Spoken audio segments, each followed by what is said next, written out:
अच्छा, अब हम बात कर लेते हैं कि 5 बेहतरीन म्यूचुअल फंड्स कौन से हैं रिटर्न के लिहाज से, जिनका रिस्क भी ज़्यादा है, यानी वो हाई रिस्क में आते हैं, वो डायरेक्टली पाकिस्तान स्टॉक मार्केट में इन्वेस्ट करते हैं। और 5 बेहतरीन जो है वो म्यूचुअल फंड्स कौन से हैं।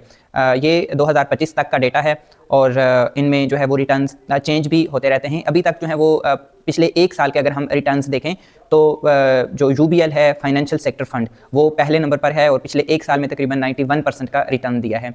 यानी अगर आपने 1 लाख रुपए इन्वेस्ट किए होते पिछले 1 साल, तो 1 साल बाद 365 दिन के बाद वो 1,91,000 यानी 1,91,000 हो जाते हैं। दूसरे नंबर पर है एनबीपी फाइनेंशियल सेक्टर फंड, इसका भी जो रिटर्न है वो तकरीबन 88% है।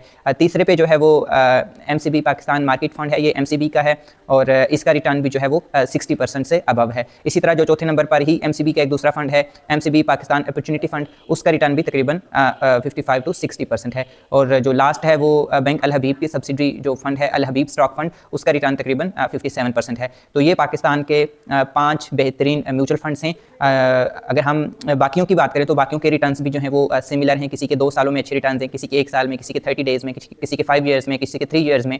तो आप जो है वो किसी भी अकाउंट, किसी के साथ भी अकाउंट ओपन कर सकते हैं, किसी भी म्यूचुअल फंड के साथ, और आप अपनी सेविंग को इन्वेस्ट कर सकते हैं जो आपके लिए काम करेगी। और यही सेविंग आपकी जो है वो आपके लिए वर्क करना शुरू कर देगी और आपको एक पैसिव इनकम आना शुरू हो जाएगी।